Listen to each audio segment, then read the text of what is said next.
As Donald Trump's war on Iran continues, today we have two iconic generals sounding the alarm on why volume bombing isn't the magic solution that Trump and his Pentagon promises, and I have their expert words coming up next.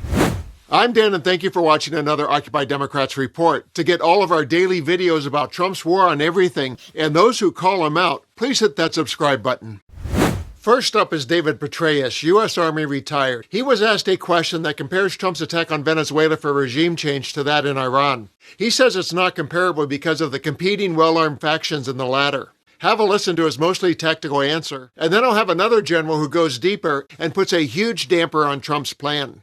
You also have to mention the bold operation that the president just undertook in Venezuela as well, as a further tactic here when looking at the broader bold campaign. What are next steps? How do you think this government in Iran is formed?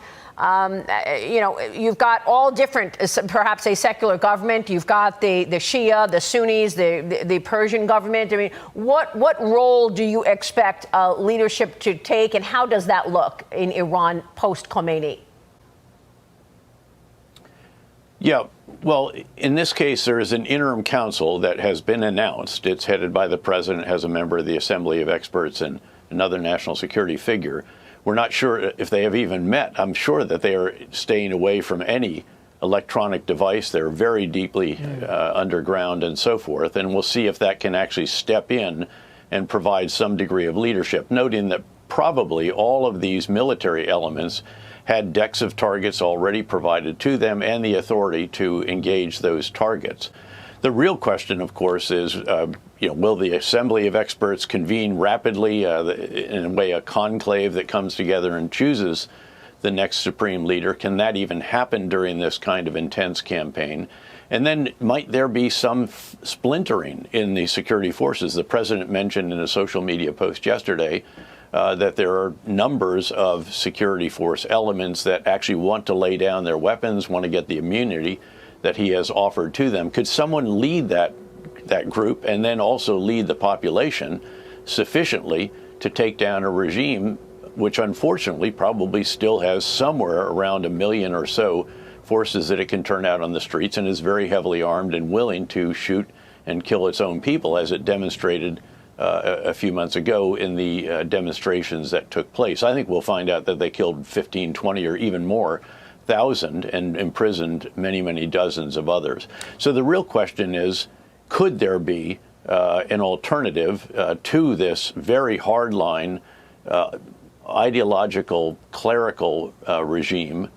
Could some other leader step up and the people and those disaffected elements of the regime rally to that individual? Right. And I'm not sure that that is quite the base case. Okay, we'll be watching all of this. General, thank you. Next up, we have combat and Pentagon veteran Mark Hurtling, U.S. Army retired. He uses words like undisciplined and chaos to describe Trump's military moves and calls his vision a pipe dream.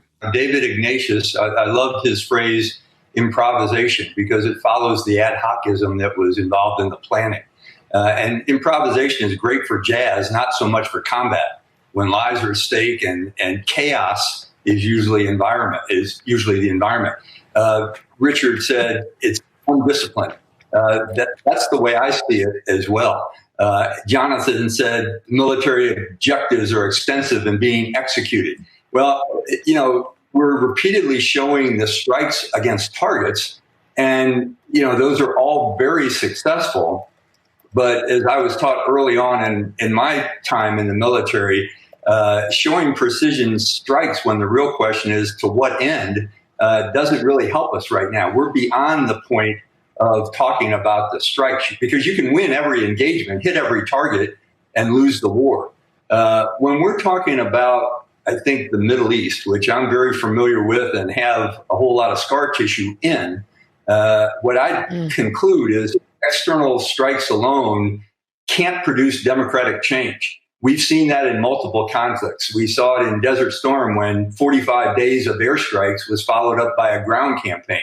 If you don't have something to put in place afterwards, it's going to be even tougher than what we saw in Iraq and Afghanistan, because these strikes in the Middle East will usually strengthen the hardliners. It's going to create further chaos. You don't have a security force. If some of the targeting now is not only going after headquarters and air defense system, it's going after, formations where the Revolutionary Guards are, where the Beiji are. They're trying to kill those forces that provide security for a regime. So whenever you lose security in a society and you have people rising up looking for leadership, there's a huge disconnect. So what I would say from the military standpoint, yes, the strikes are being executed with great precision and effects. But I mean, I hate to say this as a military guy, you have to at one point say, so what? Are we just destroying things? Are we just bombing targets? What is going to happen right now? It is a pipe dream to think people are going to rise up when they're continuing to see their nation being struck, when their security forces are being dismantled, when there's no government leadership, when you don't have the people running the organization, and you have public unrest. Okay, great. First day, the leader was being overthrown. But now we're seeing the escalation in other countries. And if that's not enough for you to question the Trump quagmire that has now been activated, let's close with one more alarm that has been sounded by General Hurtling. He calls it battlefield math, and it may not add up for our bone-spurred commander-in-chief. The last thing I'd talk about is the president, when he was talking to the New York Times last night, talked about the amount of munitions that are being used. 2,000 strikes as of this morning, about that number. Precision weaponry used in all of them. Defensive systems like the Patriot missiles and the THAAD batteries that are protecting various Gulf states and soldiers in the regions have very expensive missiles that they shoot.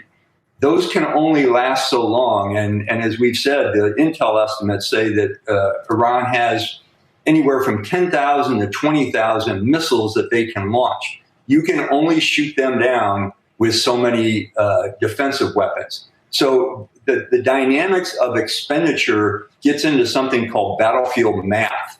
And somebody at the Pentagon is now concluding, where are we taking risk around other places in the world? I know they're doing that in the Pentagon because that used to be my job. When we were in Iraq and Afghanistan in the early 2000s, my job as the J7 to say, what risk are we incurring elsewhere as we're using all of our resources, intelligence gathering, formations, airplanes, naval ships, and especially weapon systems that cost a lot and take a long time to produce, are all on the ballot to say, how long can we conduct these strikes? 4 to 5 weeks, as the president of the New York Times last night, is a very long time.